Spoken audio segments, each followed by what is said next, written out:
nice people from Penang. Penang people are a bit different. You don't believe that. You don't tell a Georgetown. They can be nice people, but they're very. Yeah, I used to work in a factory called Comac. Comac has been bought over by Western Digital. Western Digital is bought over.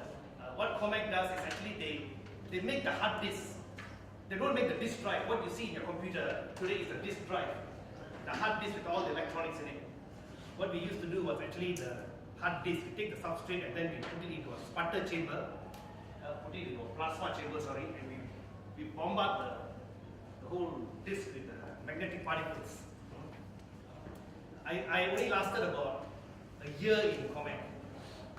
Reason being was, actually there's no job to do. You work in an American factory, there's nothing to do. Okay?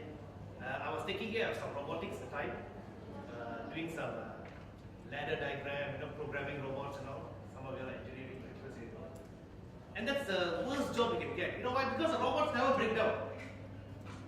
Every day they work. 2 shifts a day, 12 hours. They don't break down. Unlike Malaysians. Every Monday they fall sick. You notice that people in Kiev only fall sick 2 times a week. They only fall sick on Monday or Friday. Other days they are so sad. That's sad nature. You just go to HR and ask them to give you the data. Correct? Malaysians only fall sick on Monday or Tuesday. You go to Kelantan, it's a bit different. People only fall sick on Thursdays. Thursday people fall sick. Okay. Robots on the other hand are so good, they don't fall sick. Okay, they don't fall sick. Once a week you have to do some preventative maintenance. Then also I don't need to do that. Some technicians who do it, they do it better than the engineers. Okay, so you have to go to work doing nothing. And do you know, looking busy is more stressful from being busy. I mean, how long can you trust your boss? Can I see you in my room? Just boss, I'll have to finish this. You know? So every day I go to work, I turn on my computer and open up a spreadsheet. I've been opening the spreadsheet, same spreadsheet for 6 months. My boss thinks it's a different spreadsheet. It's the same thing. Okay? So no, I cannot work in the factory. Okay? So then I moved on to the sales environment. I focus on a few programs. I focus a lot on leadership programs. I've done leadership programs for most of the managers in Maybank, Kumpulan Maybank. Okay, both Kumpulan Maybank. Kumpulan Maybank means the Maybank Group, Etika. Okay. I've also done management development program for most of the managers in Maxis. Okay. I've done management programs for 2 telecommunication operators in India called SL. Okay. I've also done this program. Part of this program, that one is a 5-day program. We only give it half a day. Okay, so this program that I'm doing was also conducted for Cisco. I've also conducted this program for Cisco in San Jose, California. Okay, so I focus a lot on management programs. I focus a lot on sales programs as well. Okay, selling skills. For the last 4 days, I've been in Mitsubishi doing some revamp of the selling procedures, the standard sales process. So those are the kind of programs that I do. Good. I've done programs all over Malaysia. I've done in Singapore. I've done in India, Thailand. I just did one sales program for a bank in Cambodia. Everybody, when I went to Cambodia, it was a culture shock for me. I always thought Cambodians were poor. But when I went down there, I actually realized, no, Cambodians are not poor. They're cash rich. Only the poor fella is really poor. I mean, Malaysia also poor fella is poor. But the middle class, they are rich. They are rich. Do you know they buy car cash? You know why? Because banks there's no such thing as a car loan. You can't say, I'll make car loan. There's no such thing. Okay? They all buy reconditioned cars from US. They use because they are left and right. Okay? And housing loan, maximum loan is 65%. 65%. Malaysia, you can go up to 100%. And you still complain, house price high, 100%. That's 65%. And everything is dealt in US dollars. Pretty safe place. Pretty safe place. You got a bus stop here, there's an ATM teller here. Tomorrow the ATM teller is still there. Malaysia, you put the ATM teller inside the bank, also the police Triton and pull it out. Relatively a safe place. Here you put an ATM teller next to a bus stop. Not just the ATM, even the bus stop also don't take it go. Okay? Good, so that's a bit about myself. So what are we going to achieve today? So before that, I always like to ask this question before I start any of my programs. I'm a firm believer of these 7 habits, which I believe most of you all have read, 7 habits. And Stephen Covey in his book, the second habit is always begin with the end in mind. Are you all familiar with 7 habits? 7 habits of highly effective people? Siapa pernah dengar? Forgotten. Yeah, it's quite old, but it's very relevant. It's a franchise program. I can't teach that. I can't teach the program because it's a franchise program. You have to pay a big chunk of money, like 20,000 or 30,000, and you have to go to US and get certified. But doesn't matter. I'm sure the contents are quite universal. Okay. So the second habit in Stephen Covey, he says, is begin with the end in mind as a leader. So you were lying down on your bed yesterday, okay, and you told yourself, "Alamak, tomorrow training." The people just need to come for training. Whenever I do training, there are 5 kind of characters. The first kind of people I have in my training is, when they come for a training, they are prisoners. They come there, you want to do the boss has to go, just go. His mouth not so good, sometimes his mouth not so good, just go. That's the first kind of people I have in training. The second kind of people I have in training is what we call a vacationer. They said, half day, okay, let's go, free food, right? Okay, that's a big thing. Okay, and some organizations even better, they do it in hotels. So buffet lunch, good lunch. Okay. The third kind of a person I have in training is what we call a judge. These are very, very highly intellectual people. What they do? They haven't even stepped foot inside here. Last time I said they made judgment already. This training is no good. What is the problem? Teach me. I've been working before he started wearing pampers also. As a judge. The fourth kind of training, fourth kind of character we find in training is what we call a scientist. These are very, very people who like to analyze things around. They go to their friend, why suddenly got training? Is this management up to something? What, people coming? Yes, suddenly got training, there must be something. Don't analyze that, there's nothing. You analyze so much, I tell you. What is it to analyze? Just come lah. The fifth kind of person I have in training is what we call a childlike participant. Okay, a person who's got a childlike mindset.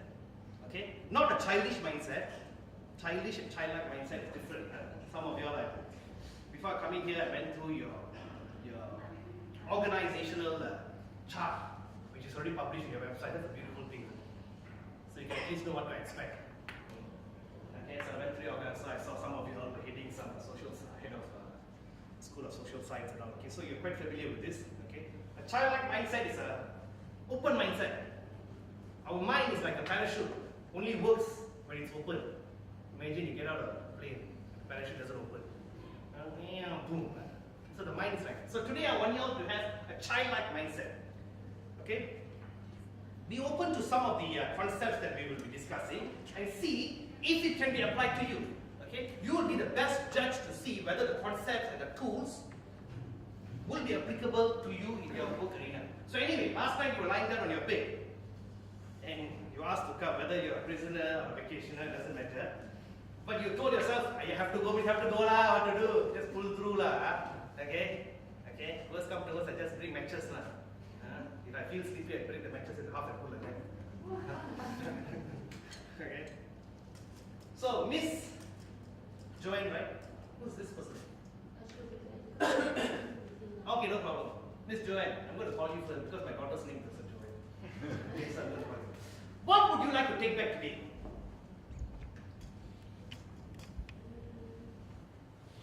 I'm sure you came with something in your mind. Some skills on how to manage the Center. Which center is it? Center for Foundation Studies. Okay. So what? When you say manage the center, are you telling in terms of the center physically, or the people working in it, or the people working in it? What is your greatest challenge in managing your people?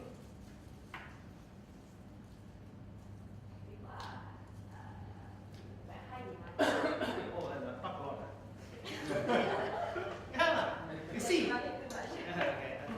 So just to add to your this thing, I'm sure you guys all know this. Okay. In the work arena, people can be divided into phases. Okay. Of course, we have the baby boomers. I'm sure you're familiar with baby boomers, and then we have the Gen X, and then we have the Gen Y, and then we have the Millennium Gen. Okay, the Millennium Gen, we can forget about it now. Okay, because I think many of them are not in the work arena yet, still studying. What we have now is Gen Y. They are already flooding. Okay, I look at you guys. Okay, most of you are probably Gen X, or probably baby boomers or something. Okay, forgive me if I remember. Do you know among baby boomer, Gen X, and Gen Y, who are the best workers? Baby boomers are the best workers, I tell you. They are the best workers. You know why? I'm sure some of you all who are younger. Baby boomers were your parents' times. They go to work, the boss can literally kick them, you know. Oi, cepat lah! Literally kick them. You know what they will do? They'll still come to work tomorrow. They'll still come to work tomorrow. Gen Y today, some of you all have got staff, Gen Y. You scold the fella in the afternoon. Tomorrow, the fella don't come to work. Not same day, not same day, you're lucky. Because some of them, you scold them in the morning, after lunch, the fella don't come to work already. Then you call the fella.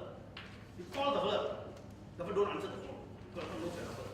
Then what do? You take your friend's number and you call. Hey, Joe, how come you're not here? The moment he hears your voice, you know what he says? Nombor yang anda dial berada di luar kawasan penikmatan. Jangan dial lagi.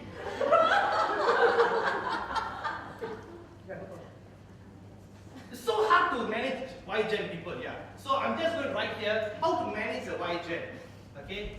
Y generation, how to manage them. Okay, that's what she wants. Okay, let's go to a different table. Let's go to this table. Okay, this is a good group, you know, but equal gentlemen and ladies. Every time I do a program for UTAR, it's like 70% ladies and 30% guys. There was once I had one guy and he kept quiet the whole day. He kept quiet the whole day. Okay. Lopsided organization. I think you should give more opportunity to guys. Okay. Pity the guy, you know. I think it was in Kampa. Okay, let's yes sir. So Tam, what would you like to take back, sir? Some leadership styles or Leadership styles. Okay, that's good. Okay, we'll just put that down. Some leadership styles. Yeah, there are many leadership styles. Okay. Let's go to another table. There are 5 tables here. Let's go here. We'll choose a lady. This pretty lady here. What would you like to take back? Maybe some skill to make the information flow better. Some tools, tools for information flow. Okay, that's good. Okay, let's go to this one, this group. We'll ask a gentleman. Let's ask a gentleman. Okay. This is the greatest guy in this room. Do you know that? He was the first one here. He was the first one here. He was here even before me. I think probably he's been sitting here since 6 o'clock. I don't know. I was shocked when I came inside this room, see? Because it was all dark and see one creature sitting down there. And he's in the basement, you see, I thought better go back, wait till 8 o'clock and come back again. And he's been working and working and working since then. Okay? Yes, Mr. Alex, what would you like to take back, sir? I think more important is how we deal with those resist to the cultural change, organization change. Because managing human is difficult as compared to work. Of course. So that is my concerns habit. Okay, good. How to people when it comes to culture change. Are you all going through a culture change now? Yeah. Okay, and this table, we ask a gentleman. Yes, Mr. Anthony, what would you like to take back? How to manage resources? Resources. Yeah. Resources as in mean. In terms of organization, okay, we have staff and I mean, like I don't have a driver, we have staff and Okay, so how to manage people again? Yeah. Okay, so same. I think it's how to manage the YGen people. Not just YGen, all. Okay, good. So we have all this. Will we be covering this in the next few hours? How to manage Gen Y? Yes, we will. Will we be talking about leadership styles? Yes, we will. Tools for information flow, I may not be able to do that. Okay, I may not be able to do that. But there are many tools in for management. Okay, shortage of time, we will not be able to do that. How to manage people when it comes to culture change? Definitely will do that. Okay, I have been involved in culture change for many organizations, and one of it was Etika. You're familiar with this company called Etika? Etika was actually a merger between 4 organizations. Okay, one was what we call Maybank 40s. Okay, then there's another one called Maybank Assurance. Okay, and we had another one more company called M&I Insurance, and another company called Takaful National. Okay, so these 4 entities joined and became one entity. When you have 4 different entities becoming one entity, first thing you'll see is people will leave. Because there will be a very different culture, okay? Different culture, different way of thinking. Even the terms they use, the words they use will be different. It took them almost like 2 years for the thing to stabilize again. Okay? So there are certain things that we can do to make the change smoother, but it will still be rough. So just to touch, who mentioned this? Yes, he mentioned this. Okay, you should read a book by this guy called John Cotter. Are you all familiar with this guy? Yeah. Yeah. Okay, John Cotter. John Cotter has come up. He was in Malaysia about 2 years ago, I think. He was in Malaysia and came and gave a talk, a luncheon for CEOs to attend. If you want to have a luncheon with you, you pay $3,000. Yeah, that's how it is. So if you're a CEO of Slime Dummy Group or whatever you go in. Okay, good. Yes, we will be talking about all this. So these are your handouts that I've done. So could you just take one and pass the rest of the back? So yeah, that's more than enough. Okay. You just take one and pass the rest of the back. Just help yourself.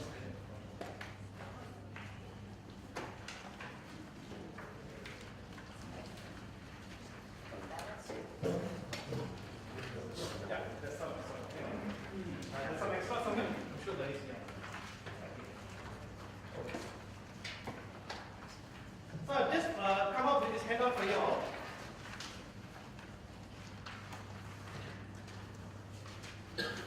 So we have this thing here. So I'm going to take it out of the screen. So another question. Why I always like to ask questions in training? I'm sure this has also happened to you. You got a problem. Okay, whether you're the dean or you're head of a certain department within this organization, you got a problem. And you always report to somebody, right? You got a problem and then you go and see your boss.